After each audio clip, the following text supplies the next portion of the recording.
Use करो। तो यह अमृत वेले शक्तिशाली याद के बारे में यह पॉइंट है कि दिव्य बुद्धि को यूज करो। उसमें भी एक सेक्शन है, 2 सेक्शन है, फर्स्ट एंड सेकंड। फर्स्ट में क्या बताया है, दिव्य बुद्धि को यूज करने के अभ्यासी बनो। इसमें बाबा अपने को राय दे रहे हैं और हिंट दे रहे हैं कि क्या करना है। बाप दादा द्वारा सभी बच्चों को बुद्धि रूपी लिफ्ट की गिफ्ट मिली हुई है। बुद्धि, कौन सी बुद्धि? बच्चों को बुद्धि रूपी लिफ्ट मिली हुई है। गिफ्ट तो सबको मिली हुई है, लेकिन उसको कार्य में लाना हर एक के ऊपर है। यह बहुत पावरफुल और बहुत सहज लिफ्ट की गिफ्ट है। सेकंड में जहां चाहो वहां पहुंच सकते हो। यह वंडरफुल लिफ्ट तीनों लोकों तक जाने वाली है। लिफ्ट द्वारा जितना समय जिस लोक का अनुभव करना चाहो उतना समय वहां स्थित रह सकते हो। इस लिफ्ट को विशेष यूज करने की विधि है अमृत वेले केयरफुल बन।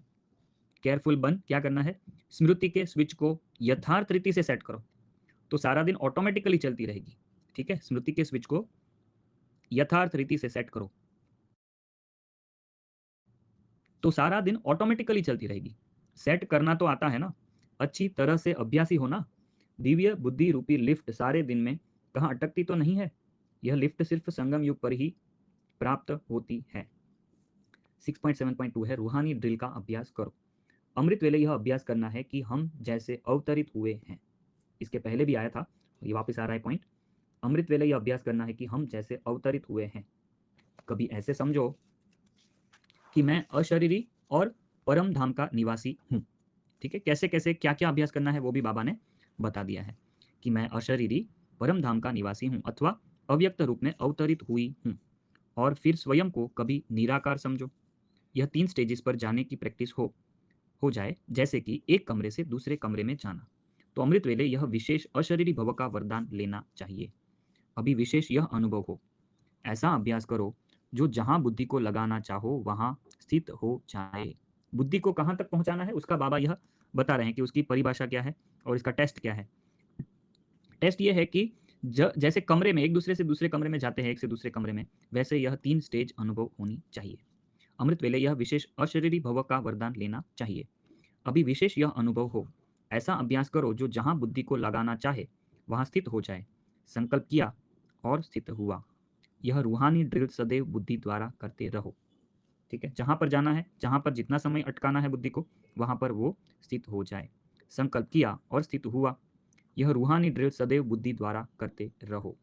अभी अभी परमधाम निवासी, अभी अभी सूक्ष्म अव्यक्त फरिश्ता बन जाएं और अभी अभी साकार कर्मेंद्रियों का आधार लेकर कर्मयोगी बन जाएं।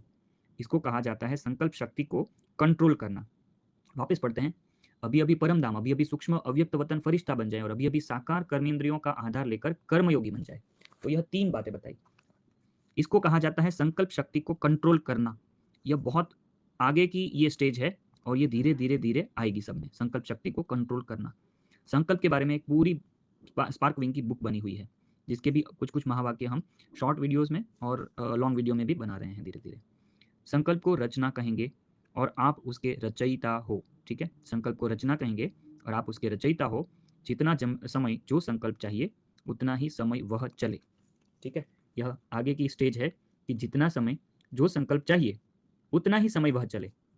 जहां बुद्धि लगाना चाहे वहां ही लगे। ऐसा ना हो कि करना नहीं है और हो गया। जहां बुद्धि लगाना चाहे वहां ही लगे। इसको कहा जाता है अधिकारी। यह प्रैक्टिस अभी कम है। ठीक है, इसलिए मैं बताया कि जितना समय जो संकल्प चाहे उतना ही समय चले, तो यह थोड़ा आगे की स्टेज है। तो इसलिए बाबा यहाँ कह रहे हैं कि यह प्रैक्टिस अभी कम है। हम प्रैक्टिस कम करते हैं ना, इसलिए यह स्टेज नहीं आती है। इसलिए यह अभ्यास करो। अभी आगे भी बाबा बता रहे हैं कि यह अभ्यास करो। कौन सा? अपने आप ही अपना प्रोग्राम बनाओ और अपने को चेक करो कि जितना समय निश्चित किया क्या उतना ही समय वह स्टेज रही। नक्की करके वही स्टेज उतना समय रहती है या नहीं, वह नक्की करना है।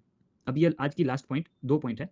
दिव्य बुद्धि को चेक करो और मनन शक्ति द्वारा शक्तिशाली बनो। यह 2 पॉइंट आज के वीडियो में कवर करके यह वीडियो फिनिश करेंगे और उसके बाद इसमें आगे आगे क्या क्या पॉइंट आ रही है वो सिर्फ हम पॉइंट्स देखेंगे। यह बुक में जो अमृत वेला बुक है, जिसमें अमृत वेले के बारे में जो जो अव्यक्त महावाक्य लिए हैं बाबा ने, वो इस सब इसमें संकलन किए हैं।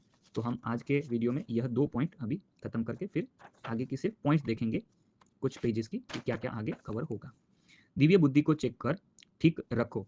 दिव्य बुद्धि का विमान तो शक्तिशाली है ना, सिर्फ यूज करना आना चाहिए। बाप दादा की रिफाइन श्रेष्ठ मत का साधन चाहिए। जैसे आजकल रिफाइन से भी डबल रिफाइन चलता है, तो बाप दादा का यह दिव्य बुद्धि डबल रिफाइन साधन है। जरा भी मन मत परमत का कीचड़ा है तो क्या होगा? अगर फ्यूल प्योर नहीं होगा तो क्या होगा? ऊंचे जाएंगे या नीचे? तो यह चेक करो कि दिव्य बुद्धि रूपी विमान में सदा डबल रिफाइन साधन है, बीच बीच में कोई कीचड़ा तो नहीं आता है, नहीं तो यह विमान सदा सुखदायी है। जैसे सतयुग में कभी भी कोई एक्सीडेंट हो नहीं सकते, क्योंकि आपके श्रेष्ठ कर्मों की प्रारब्ध है। ऐसे कोई कर्म नहीं होते जो कर्म के भोग के हिसाब से यह दुख भोगना पड़े। ऐसे संगम योगी गॉडली गिफ्ट दिव्य बुद्धि सदा सर्व प्रकार के दुख और धोखे से मुक्त है। दिव्य बुद्धि वाले कभी धोखे में नहीं आ सकते, दुख की अनुभूति कर नहीं सकते, सदा सेफ हैं, आपदाओं से मुक्त हैं। इसलिए इस गॉडली गिफ्ट के महत्व को जान, इस गिफ्ट को सदा साथ रखो। समझा इस गिफ्ट का महत्व? गिफ्ट सभी को मिली है या किसी की रह गई है? मिली तो सबको है ना, सिर्फ संभालने आती है या नहीं, वह आपके ऊपर है। सदा अमृत वेले चेक करो, जरा भी कमी हो तो अमृत वेले ठीक कर देने से सारा दिन शक्तिशाली रहेगा। अगर स्वयं ठीक नहीं कर सकते हो तो ठीक कराओ, लेकिन अमृत वेले ही ठीक कर दो। लास्ट पॉइंट है आज की, मनन शक्ति द्वारा शक्तिशाली बनो। अगर रोज अमृत वेले अपने एक टाइटल को भी स्मृति में लाओ और मनन करते रहो तो मनन शक्ति से सदा बुद्धि शक्तिशाली रहेगी। शक्तिशाली बुद्धि के ऊपर माया का वार नहीं हो सकता, अर्थात आत्मा परवश नहीं हो सकती। तो मूल कारण है बुद्धि की कमजोरी, और कमजोरी का निवारण है मनन शक्ति। छोटा सा मगर बहुत इंपॉर्टेंट वाक्य था ये। अगर रोज अमृत वेले अपने एक टाइटल को भी स्मृति में लाओ और मनन करते रहो तो मनन करने से क्या होगा? बुद्धि शक्तिशाली होगी। ठीक है, तो